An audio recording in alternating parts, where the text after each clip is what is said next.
গভীরে লুকিয়ে থাকা ভগবান শ্রীকৃষ্ণের সুদর্শন চক্র রহস্য।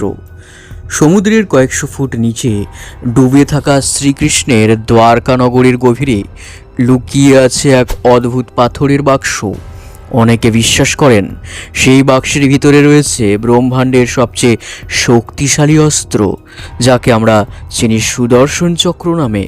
কথিত আছে, যখন ভগবান শ্রীকৃষ্ণ পৃথিবীলোক ত্যাগ করেছিলেন, তখন তিনি এই অস্ত্রটি কোথাও দ্বারকা নগরীর মধ্যে লুকিয়ে রেখে যান।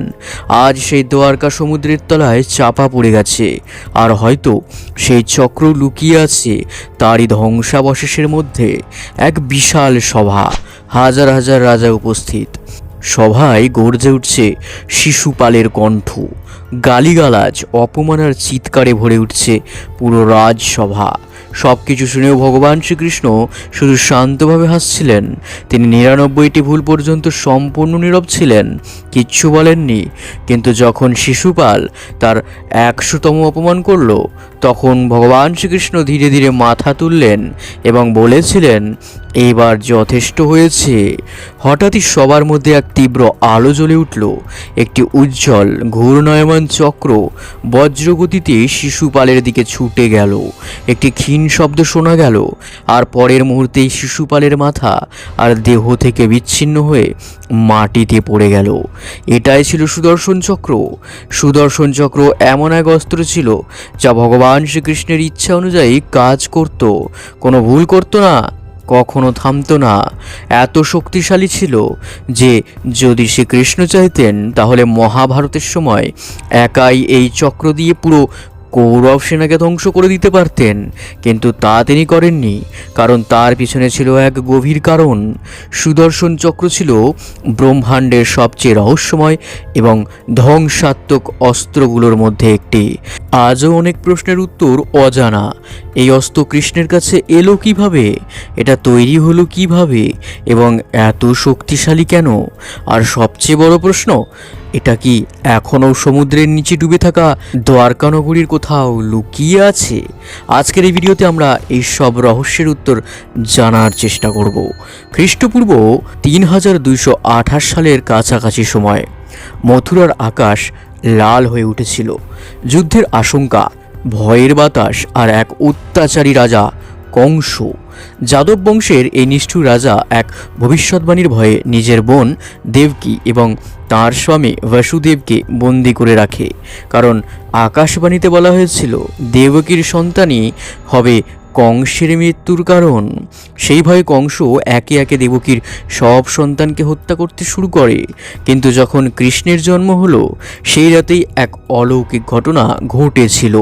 ঝড়, বজ্রপাত আর অন্ধকারের মধ্যে হঠাৎই কারাগারের সব তালা খুলে গিয়েছিল। পাহারাদাররা গভীর ঘুমে ঢলে পড়ল। বাসুদেব শ্রীকৃষ্ণকে নিয়ে গোকুলে নন্দ ও যশোদার বাড়িতে রেখে এলেন। সেইখান থেকে শুরু হয় শ্রীকৃষ্ণের পৃথিবীতে জীবনযাত্রা।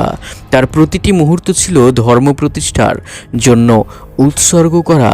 শ্রীকৃষ্ণ কেবল একজন দেবতা ছিলেন না, তিনি ছিলেন ভগবান বিষ্ণুর অবতার। তার এমন অলৌকিক শক্তি ছিল যে তিনি ব্রহ্মাণ্ডের নিয়ম পর্যন্ত পরিবর্তন করতে পারতেন। আর তার কাছে ছিল এমন অস্ত্র যেগুলো সূর্যের আলো পর্যন্ত ঢেকে দিতে পারত। মহাভারতের যুদ্ধের 14তম দিন অর্জুন প্রতিষ্ঠা করেছিলেন, যদি সূর্যাস্তের আগে তিনি জয়দ্রথকে হত্যা করতে না পারেন, তবে তিনি অগ্নিতে আত্মাহুতি দেবেন। কৌরবরা এই সুযোগটি কাজে লাগালো।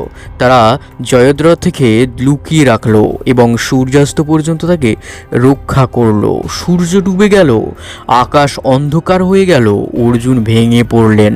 তিনি নিজের প্রতিজ্ঞা পূরণ করতে পারেননি।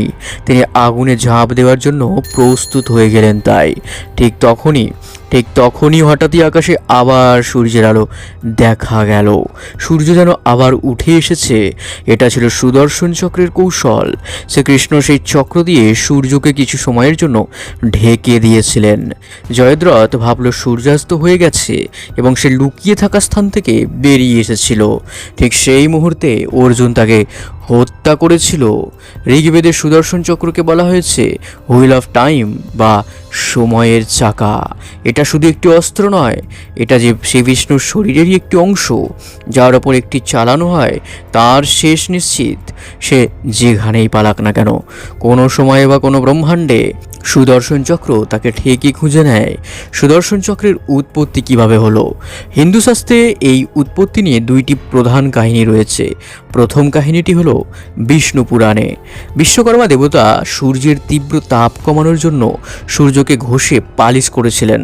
সেই সময় সূর্য থেকে বের হওয়া অগ্নিময় ধূলিকণা দিয়ে তৈরি হয় সুদর্শন চক্র। আর দ্বিতীয় কাহিনীটি কিছুটা এইরূপ। ভগবান বিষ্ণু কঠোর তপস্যা করে ভগবান শিবকে সন্তুষ্ট করেছিলেন। তখন শিব তাকে এই মহাশক্তিশালী অস্ত্র প্রদান করেন। আধুনিক বিজ্ঞানের দৃষ্টিতে কিছু আধুনিক তত্ত্ব এই কথা বলে সুদর্শন চক্র হয়তো ছিল এক ধরনের জাইরোস্কোপিক অস্ত্র, যা নিজের ঘূর্ণনের মাধ্যমে প্রচণ্ড গতিশক্তি তৈরি করত। আবার কিছু তত্ত্ব বলে এটি হয়তো কোয়ান্টাম সংযোগের মাধ্যমে ভগবান বিষ্ণুর চেতনার সাথে যুক্ত ছিল। যেখানে বিষ্ণুর চিন্তা যেত, সেখানেই এই চক্র পৌঁছে যেত। দুর্বাসা ঋষি এবং সুদর্শন চক্রের সাথে সম্পর্ক। একবার দুর্বাসা ঋষি রাগের মাথায় কৃষ্ণভক্ত রাজা অম্বরীশকে অভিশাপ দিয়ে ফেলেন। এটা শুনে তো কৃষ্ণ নিজে যাননি, তিনি পাঠিয়েছিলেন সুদর্শন চক্রকে। চক্রটি দুর্বাসা ঋষির তৈরি রাক্ষসকে ধ্বংস করে দেয়। তারপর দুর্বাসার পিছনে ধাওয়া করতে থাকে। দুর্বাসা ঋষি পৃথিবী, ব্রহ্মলোক, শিবলোক সব জায়গায় পালিয়ে বেড়ান, কিন্তু কেউ তাকে বাঁচাতে পারেনি। শেষ পর্যন্ত তিনি অম্বরীশের কাছে ক্ষমা চান।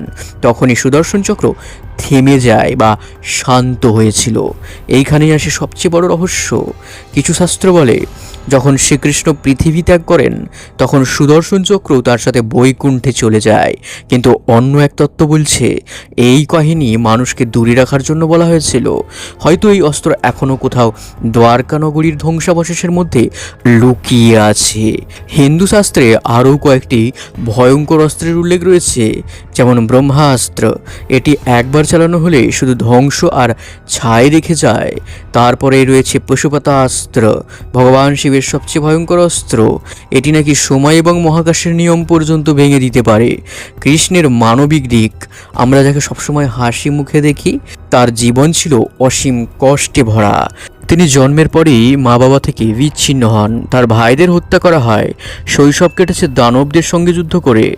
ধর্ম রক্ষার জন্য তাকে নিজের প্রেম রাধাকেও ছেড়ে দিতে হয়েছে। এমনকি মহাভারতের সময় তিনি নিজে রাজা হয়েও এক যোদ্ধার সারথি হয়ে দাঁড়িয়েছিলেন। শেষ কথা হলো এটাই, আজ সুদর্শন চক্র কোথায় আছে?